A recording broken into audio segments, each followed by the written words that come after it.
এরশাদ হটার পরে শাহাবুদ্দিন রে আমরা তত্ত্বাবধায়ক সরকারের প্রধান বানাইছিলাম 90-এ। সে তো প্রধান বিচারপতি ছিল। সে কইছিল আমি দেশের অবস্থা যা ভাবছিলাম তার চেয়ে অনেক খারাপ।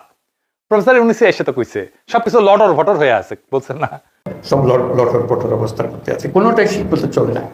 তো দেখছেন, আর বাইরে থেকে দেখে একরকম মনে হয়, ভিতরে যায় আর একরকম মনে হয়।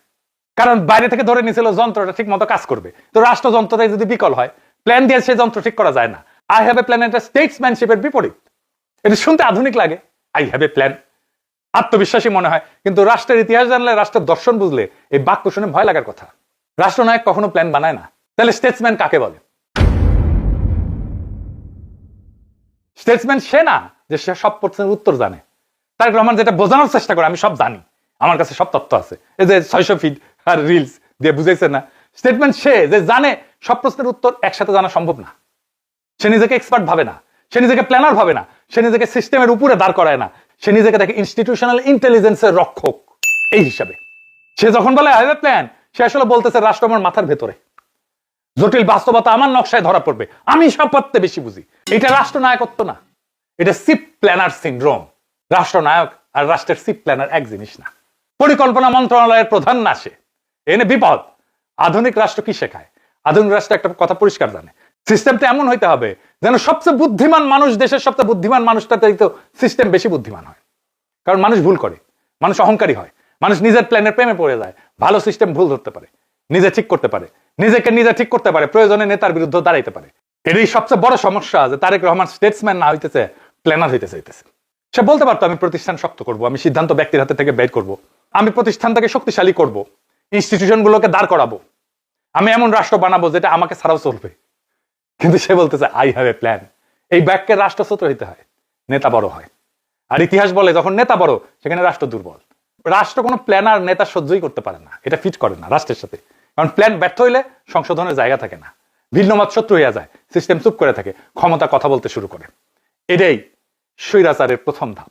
রাষ্ট্র চালানো মানে নকশা আঁকা না, রাষ্ট্র চালানো মানে সবসময় অনিশ্চয়তার সাথে সহাবস্থান। এটা মাথায় রেখেন।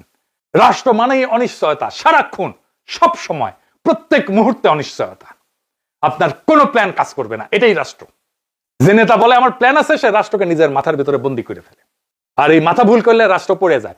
তাই বলতেছে তো লোকজন, তারেক রহমান দেশকে বাঁচাবে, একজন মানুষের উপরে দেশ টিকে থাকবে, দেশে তো ফেল না। তো হে বিএনপি বুঝে গেছে যে ভোটে জিতবি না, কান্নাকাটি করিচ্ছে, ভোটের জন্য কি কান্নাকাটি করিচ্ছে দেখেন।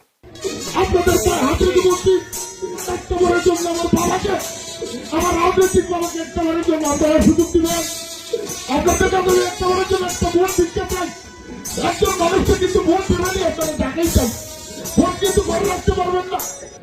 কাটলো তো উন্নয়নের জন্য, ফকিপুরের উন্নয়নের জন্য আপনাদের কাছে আমার বাবার কথা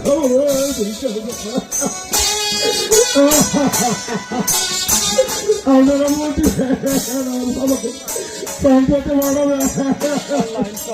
আর কোনো চাওয়া নাই, আমার মুখটা মরে গেছে। আপনারা আমাকে যে সম্মানিত করেছেন, আপনাদের আমি আর কোনোদিন ভোট করতে পারবো না। আপনারা একটি করে ভোটই আমাকে রেডি করবেন, আপনাদের পাশে যেন আমার জীবনে সর্ব করতে পারি।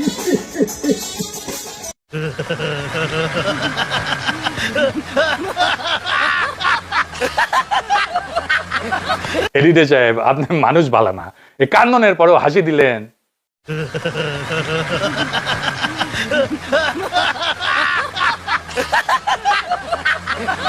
এই আবারও হাসি দিলেন না, আপনাকে আর মানুষ করা যাবে না। তো যাই হোক, বিএনপি নির্বাচনে হারবি, কারণ তারা মানুষের সামনে ভীষণ দেখায় না, তারা মানুষের সামনে ভুল আত্মবিশ্বাস দেখায়। রাষ্ট্র চালানো কোনো স্টেজ শো না, স্পেকটাকল না, রাষ্ট্র চালানো কোনো রিলসের প্রতিযোগিতা না, রাষ্ট্র চালানো মানে আই হ্যাভ এ প্ল্যান বলে হাততালি নেওয়ার খেলা না। রাষ্ট্র চালানো মানে ভুল স্বীকার করার ক্ষমতা, সিস্টেম বানানোর ক্ষমতা, নিজেকে ছোট করে প্রতিষ্ঠানকে বড় করার ক্ষমতা। এটাই রাষ্ট্র, এটাই রাষ্ট্র নেতার কাজ। বিএনপি আজকে যা করতেছে, তারেক রহমান যা করতেছে, ওইটা রাষ্ট্র নির্মাণের কাজ না, ওইটা ক্ষমতা দখলের সাইড প্রেজেন্টেশন। আর এলিট বলেন, মিডল ক্লাস বলেন, এডুকেটেড সোসাইটি বলেন, পশ্চিম বলেন, সবাই এক জিনিসটা আগে বোঝে, যে দলের নেতা ডেটা ঠিক মতো বলতে পারে না, মোতায় রাখতে পারে না, সে দলের মেধা নাই, চাটুকারিতা দিয়া চলে। যে দলের প্ল্যানার মানে নিজের মাথা, সে দল ক্ষমতায় গেলে রাষ্ট্রকে জিম্মি করে ফেলবে।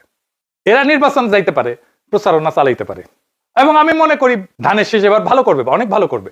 গত নির্বাচনের চাইতে 20 গুণের মতো বেশি সিট পাবে। গত নির্বাচনে তো 5টা পেয়েছিল, তাই না? তো তাহলে 20 গুণ হলে কয়টা হয় হিসাব করে নেন। বিএনপির রাষ্ট্র চালানোর কোনো ক্ষমতাই নেই, ওদের ওই হ্যাডমই নাই, রাষ্ট্র বুঝেই না। রাষ্ট্র যে বিচক্ষণতা দিয়ে চলে, যে ইন্টেলিজেন্স দিয়ে চলে, সে বিচক্ষণতা পুরা বিএনপির সিস্টেমের মধ্যে নাই। সেজন্য ওইখানে বাংলাদেশের ভবিষ্যৎ নাই। আজ থেকে মনে রাখবেন, বিএনপির সমস্যা ইস্তেহার না, বিএনপির সমস্যা তারা এখনো রাষ্ট্র শেখে নাই, তারা রাষ্ট্র বোঝে নাই, রাষ্ট্র কেমনে চলে, কেমনে চালাইতে হয় সেটা জানে না। তারা নির্বাচনে শুধু অংশ নেয় কিন্তু ভবিষ্যৎ বানায় না। আমরা সেই ভবিষ্যৎ বানাবো, সেই ভবিষ্যতের পথে যাত্রা শুরু হবে 12ই ফেব্রুয়ারি নির্বাচনের মধ্যে দিয়ে। সেই দিন আমরা বাংলাদেশের জনগণকে আবার বিজয়ী করব ইনশাল্লাহ। ইনকিলাব জিন্দাবাদ।